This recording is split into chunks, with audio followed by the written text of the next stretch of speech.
তাকে আমার পছন্দও না এবং তার সম্পর্কে আমি কিছু বলতেও চাচ্ছি না এবং তার বই আমার পড়া হয়নি।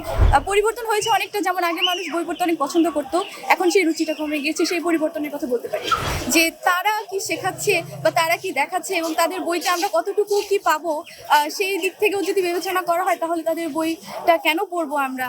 তো সেই জন্য হয়তো বা সেই দিক থেকে মানুষ শুধু দেখেই যাচ্ছে বা তাকে হচ্ছে অন্যরকম ভাবে তার স্টলটা ঘোরা হয়ে থাকে, কিন্তু তার বইয়ের প্রতি রুচি রেখে না। রুচির পরিবর্তন সেটা আমাদের জন্য বেনিফিট হিসেবে মানে পরিবর্তন হয়নি, কারণ আগেকার মতো এখন তো আর নেই।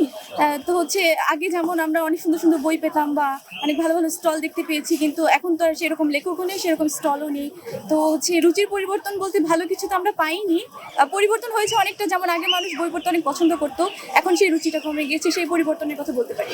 অনেক টিনেজার কাছে প্রশ্ন করেছিলাম যে আপনারা বই কিনেছেন, তারা বলে যে মোবাইলের এমবি ভরার টাকাই নেই, তো বই কিনবো কি দিয়ে। এই যে মোবাইলের আসক্তি, এই আসক্তি থেকে দূর হওয়ার জন্য আপনাদের কি কি করণীয় আছে মনে করেন এক দেশের নাগরিক হিসেবে?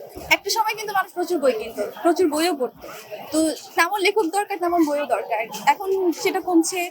সেদিক থেকে মানুষের রুচিবোধটাও কমে যাচ্ছে, আগের মতো কোনো কিছুই নেই। তো সেই ক্ষেত্রে ফোনটাকে এখন সবাই ফোনটার ওপর আসক্ত।